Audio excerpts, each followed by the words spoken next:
Parliament is on course to enact new laws aimed at restricting public protests near key government institutions, with Nairobi woman representative Esther Passaris at the forefront of these efforts. The proposed Public Order Amendment Bill of 2025 seeks to ban public gatherings and demonstrations within 100 meters of courts, courts, State House and other protected areas. Government-allied leaders are terming the bill as progressive and timely, especially coming at a time unprecedented protests are seen in Kenya. However, critics feel that the bill aims to curtail on constitutional rights under Article 37.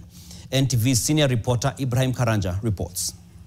A spirited battle over Kenya's protest laws was Tuesday taking place at the Kenyan National Assembly. Nairobi woman representative Esther Passaris was defending her Public Order Amendment Bill before the National Security Committee. Her proposal to ban protests within 100 meters of Parliament, courts and State House. We have to be able to safeguard these institutions in terms of law, so that you know that if you come close to these institutions with your demonstrations, you are breaking the law. And instead of carrying out protests in random places such as the CBD, Passaris wants the Cabinet Secretary in charge of Interior to be gazetting protest zones. If we don't do that, what is going to happen is the population will overrun the police force. The disorder will become infiltrated with people that now we call goons. When you talk of 100 meters, then there must be a provision where that group is able to present. Otherwise, there must then be a provision where the authority has to move to the point. Many organizations having demonstrations to bring a petition, the number is huge. But then when they come to Parliament, they know that they have to be a certain number, 50 or 100, to come to the gates of Parliament, not the whole lot of them. So half of them wait at Uhuru Park, and the ones who are bringing the petition to any ministry come. That's how we used to do it. There has to be responsibility taken by those who call it. People are calling demonstrations and giving public holidays and saying it's free for, let's go to State House. We need to look at this matter soberly. We know that there are issues which have also been raised by the young people.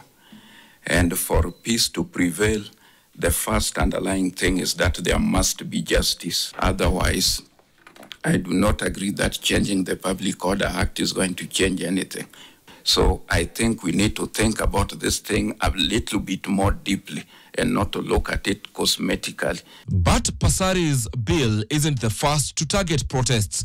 In 2024, Public Service CS Geoffrey Rocco, the then Mbeere North lawmaker, proposed the Assembly and Demonstrations Bill, which demanded 14 days notice for protests, jail for spontaneous gatherings, and made organizers pay for damage of both public and private property caused during protests, even if caused by third parties. Critics called the Rocco bill a death warrant for rights under Article 37.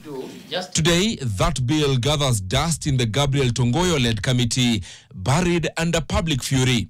The Passaris bill is advancing with the backing of the state, especially coming at the backdrop of the June 25th protests that have since been painted as an attempted coup by government operatives. But I think we should have an independent law that is comprehensive, that is detailed, that is not derogating from the enjoyment of any of these rights. Ibrahim Karanja, NTV. Led by, we have a